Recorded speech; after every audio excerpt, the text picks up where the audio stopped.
Hey, it's Monica, and today I'm going to be chatting about the things that put me off a book. When I first started these videos, I thought I'd be using them to chat about my comic, but I'm quickly realizing that there is nothing to talk about yet with so little of my comic out. So I reckon what I'm going to do is I'm going to chat about whatever I feel like chatting about at the time, and if it so happens to be about my comic, then fun bonus. But I'll probably still be including some time lapses from my comic in the background of my voiceover, depending on the situation or what I'm talking about, if it seems appropriate, I don't know. Because maybe sometimes I'll be creating extra content like I did for this video to have in the background while I'm talking that like complements what I'm saying. Or maybe sometimes I'll just kind of want there to be random stuff in the background because I can't be bothered creating more fitting visuals. So, without further ado, this is 5 things that put me off a book. Number 1, when there's no humour. When I'm reading a book, I read it for enjoyment. I'm not trying to learn things. I'm not trying to get real sad and depressed and think about life and the world and how everything is going to custard.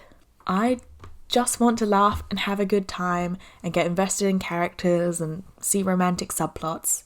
So it really bothers me when books seem to have no ounce of humour. This is obviously a personal preference. I just prefer to laugh when I'm reading. But something that's less down to personal preference is I also find a lack of humour kind of unrealistic. If you look at the world we live in, humans create humour out of literally everything. When something bad happens, there are memes about it. When someone does something stupid, there are memes about it. When something good happens, there are memes about it. All we do is laugh at stuff. So it seems really strange to me when there's just no comic relief in a book. There's no characters cracking any jokes. It's just not the world we live in. There's always humour to be found somewhere. Number 2, Insta Love. Now, I'm definitely not alone in thinking this is annoying, but still, I'll explain why I feel this way.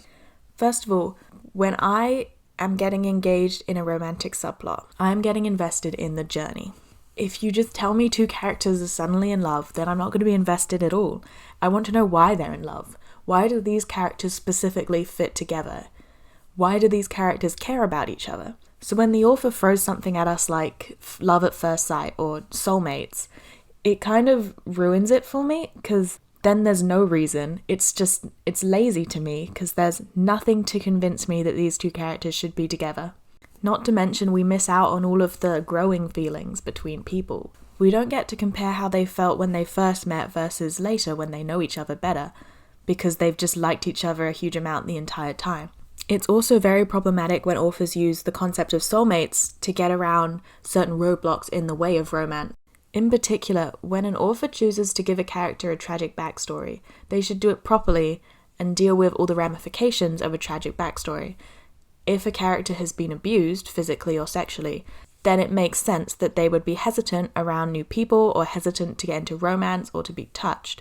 But I've definitely read books where they've had this kind of abused character and then thrown them into a soulmate relationship just to kind of circumvent any problems that would arise from abuse when it comes to being in a romantic relationship. Number 3, casual misogyny.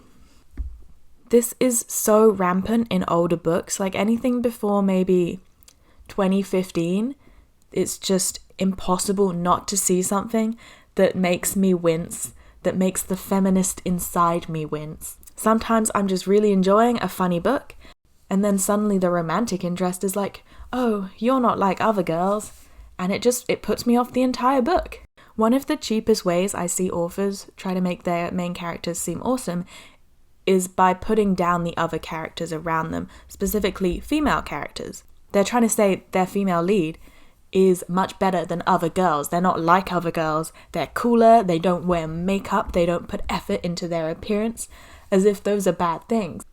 And the not like other girls mentality, which we're all very aware of nowadays, is so prevalent in older books, and it's something that I experienced a lot growing up before I knew any better, and that definitely affects how you think when you're a girl. So I'm not really surprised that Not Like Other Girls was so prevalent with young girls, because it was impossible not to get hit in the face by it if you consumed any kind of media. Then there's other types of casual misogyny, like romanticizing toxic men, giving the female characters no agency, really detailed descriptions of women's bodies for literally no reason.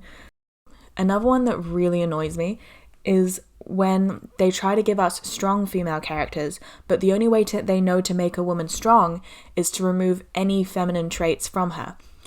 They strip her back, make sure she sends any typically feminine things, like, as I said before, makeup or dresses or girly stuff in general, and then tells us that this is what makes a woman strong. Making a strong female character by removing every part of her that would be considered feminine is not a strong female character. Number 4. Fake smart. This is kind of another instance of when I want an author to prove something is happening, just like with the Insta Love. A lot of the time, I get really excited when I read a book description and it tells me that the main character is going to be very smart, because I love reading smart characters, especially when they're women, because I feel like we do not get a lot of very smart female characters. But there is nothing worse than being told a character is smart and never seeing them doing anything intelligent the entire book. You'll hear them thinking they're smart, or even like being shown they're smart in superficial ways with like good grades, or reading like really intense literature, like that somehow makes you a genius. And we'll see other characters complimenting them on how smart they are or commenting on how smart they are, but we'll never see them do anything smart. They'll just continue bumbling through the book, making really stupid, foolish mistakes the entire time. Mistakes that really don't make sense for any normal human, let alone a smart human, to be making. It's definitely one way authors can ease the plot along in their book, is by making the character really stupid, because then the plot doesn't have to be intelligent or make sense if the characters just bumble along following it, rather than potentially ruining the plot by making decisions an actual human being would make. It is another form of lazy writing that really gets to me when I'm reading a book, because the entire time I'm reading the book, I'm just thinking about how stupid the characters are for making all these really stupid decisions, and it's just frustrating to read. But it really, really rubs salt in the wound when the characters making these really stupid decisions are supposed to be smart. Number 5. Uselessly overpowered. I love a badass protagonist as much as the next person. Maybe more, probably more. I read a lot of fan fiction growing up. I'm not ashamed to admit it. And that meant I read a lot of really powerful original character stories where someone would just be inserted into the book and have an insane amount of power. Or maybe something where the main character or a side character already in the series has like way more power than they did in the actual series, or uses their power to a greater extent than they did in the actual series. And it brought me joy. And I still love that in books today, when I find out a main character is really badass and powerful in a cool way. But it is very annoying when a character has all these powers and then doesn't really use them how someone with powers should use something. Now, I'm actually going to use an example for this. It's not a book, but it is something a lot of people would know about, so I feel like it's a good example. Is in Game of Thrones, you have the character Bran, who has the power to basically see all of time. Like, I can't remember if he can see into the future, but he can definitely see into the past and the present to know what's going on around him and what has gone on. And they also seem to imply that he can time travel and affect the past, which is really OP. But he never does anything helpful the entire time. He literally just sits around being a burden to those around him and offering no assistance in any way.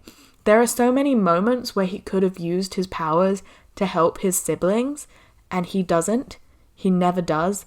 It's just really odd. It's an odd choice. And it just screams of wasted potential. And it takes you out of the book again, because you know the reason the character is not using their powers is to further the plot in the way that the author pictures it. A lot of crimes against books are committed by an author just for the sake of preserving the plotline they have in mind. They're not letting their characters move and act like real people because they want them to keep being stupid and compliant for the plot. So, those were 5 things that put me off a book. Let me know if you like this video. Like, comment, subscribe. follow me on things, probably. I have Instagram and Twitter and Tumblr and Facebook, and literally no one has ever looked. No, that's not true. But no one really looked at my Facebook, my Twitter, or my Tumblr. But Instagram, I have a small number of followers. No one's gonna watch this video anyway. So it's pretty inconsequential what I say at this point. But in case anyone ever does, help me out, bro. Okay, bye.